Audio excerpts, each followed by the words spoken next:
happening. Waiting is actually an action word, but it's an action on your behalf. And so there's two things I want you to look at when we're looking at the story of Ruth. You're going to glean. We're going to understand what gleaning is.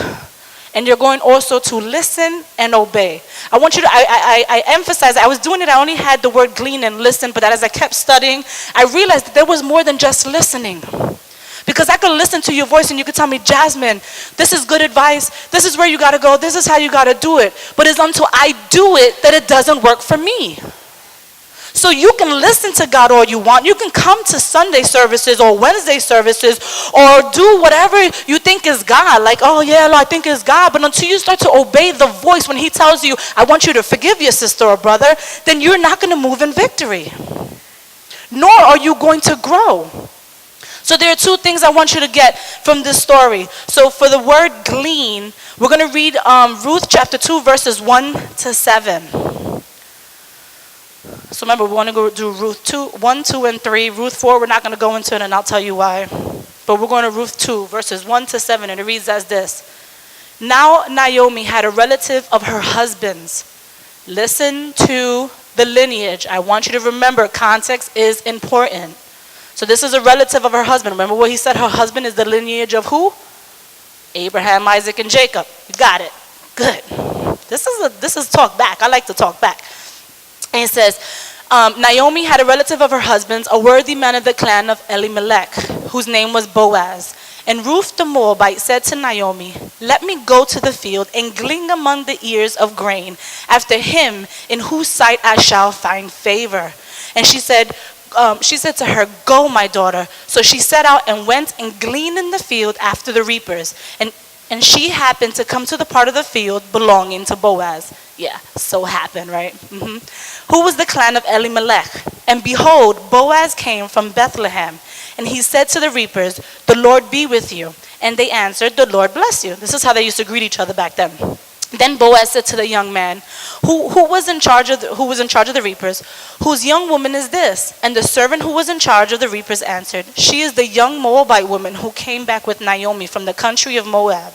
She said, please let me glean and gather among the sheaves after the reapers. She came as she continued from early in the morning until now, except for a short rest. The word rest keeps coming up, right?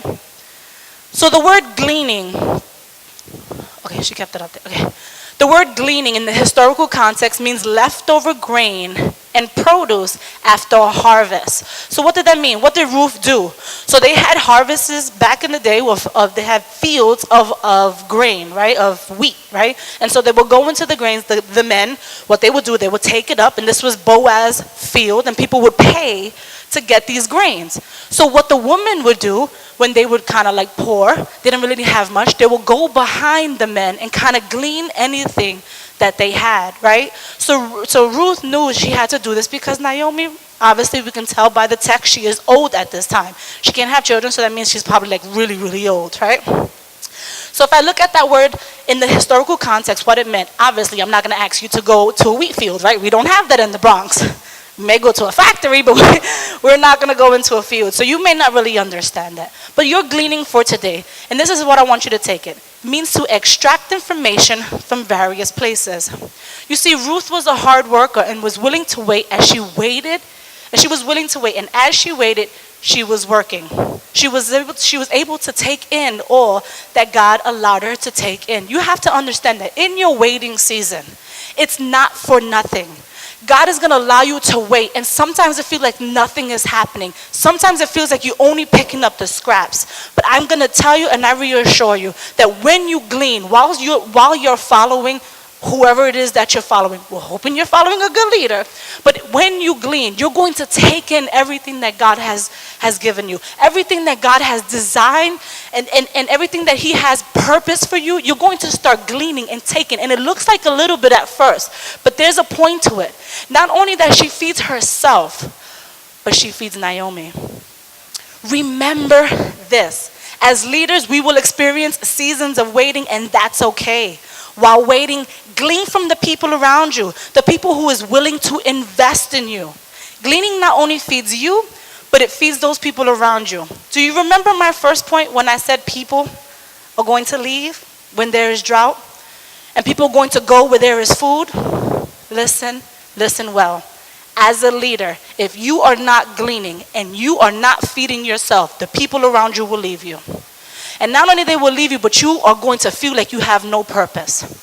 God has asked each one of us to eat and be fed ourselves so that we can be strong for the rest of them. See, Ruth was able to glean, and she didn't only glean for herself, but she gleaned for Naomi. There was purpose in it. And Ruth probably felt like a servant, and though she probably was, she felt like a servant, but there was purpose. In her following, in her obedience, in her gleaning, there was purpose, and it was in Naomi. So understand, if you are starving, everyone around you will starve. But believe you me, they're not going to starve for too long because they'll start going. Church, be fed. Glean, because as you lead, you need to be a healthy leader. Because everybody behind you, and it's not just, oh, let me be knowledgeable and let me know the word. That's not it. It's being full of character, having a heart of a servant, loving the people of God, really obeying the voice of the Lord and having character. That's the reason I believe Ruth was able to follow Naomi, besides her purpose, but she had character.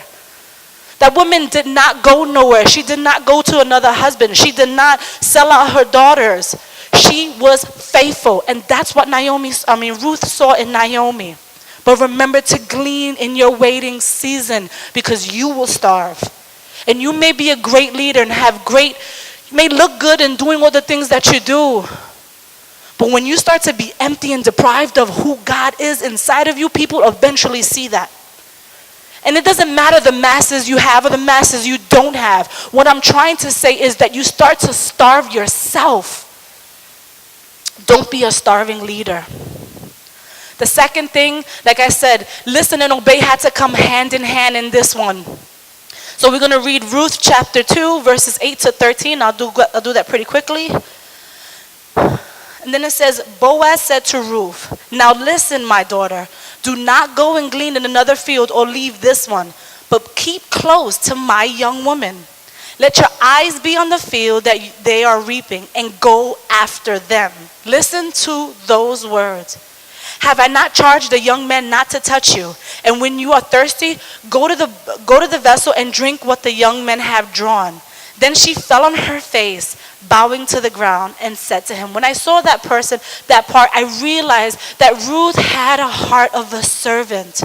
She was willing to bow down. Yes, he gave her favor, but she was willing to bow down and get on her knees. That's character. Why have I found favor in your eyes that you should take notice of me, since I am a foreigner?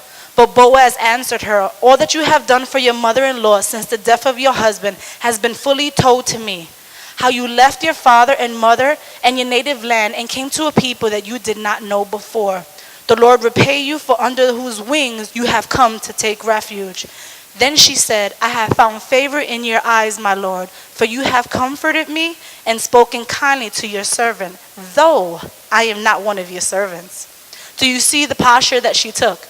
You saw that she's telling Boaz, I'm not your servant, but you treated me good. And yet she still had a heart of a servant.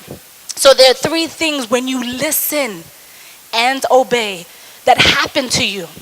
The first one is direction. The second one is protection. And the third one is favor. That's everybody's favorite. Everybody wants favor. But nobody wants to sit there and do the obedience to get the favor, right? It goes hand in hand. So direction. In verse 8, this is what he says. It says, then Boaz said to Ruth, now listen, my daughter, do not go and glean in another field or leave this one, but keep close to my young woman. See, Boaz tells Ruth where to glean. See, he gave her direction. He just didn't say, oh, go out the field, go anywhere. And there was another part that he says, wherever you see them, you follow them and go after them. See, not only did he tell her where to go, but he told her the people to follow. Church, I have a question that I need to ask you. Who are you following? Are the people you following giving you direction? Are the people you following helping you get fed? Because see, Ruth had to follow these women. Why? Because they knew the field of Boaz. They knew where they were going. They knew where to get more grain. They knew how to work the field. See, Boaz told her, because he said, listen, this is the spot I want you to go, and follow them. Why? Because they knew. So see, he gave her direction. He told her where to go and who to follow. Church, I ask you, in your alone time with God, ask God, who am I following? Please, I'm going to sit there and tell you, if this church, you are not being fruitful, please, and I hope I don't get in trouble for saying this, but I'm going to be honest with you. If you're not fruitful here, then go. I want you to be at a place that you're going to be fruitful. I want you to be a place that your heart is softened enough to be able to take the word of God and grow in it. Ask God, where do you need to be? Because you need to follow people who know where to get the food. And it's the food of God because it is the life of God. Protection. Oh, and don't follow good words. Don't follow style. Don't follow greatness. Follow the voice of the Lord. Ruth was able to follow direction, not style. Protection. Verse 9, he tells her this. Let your eyes be on the field that they are reaping, and go after them. Have I not charged the young men not to touch you? And when you are thirsty, go to the vessel and drink what the young men have drawn. Oh, go back. See, Boaz tells Ruth that he gave charge to his men to protect her. There is something about listening to the voice of God, and not only listening, but obeying. Because when I think of it, if Ruth did not listen to Boaz, she would have went to another field, or she would have not followed the girls, and she would have gotten hurt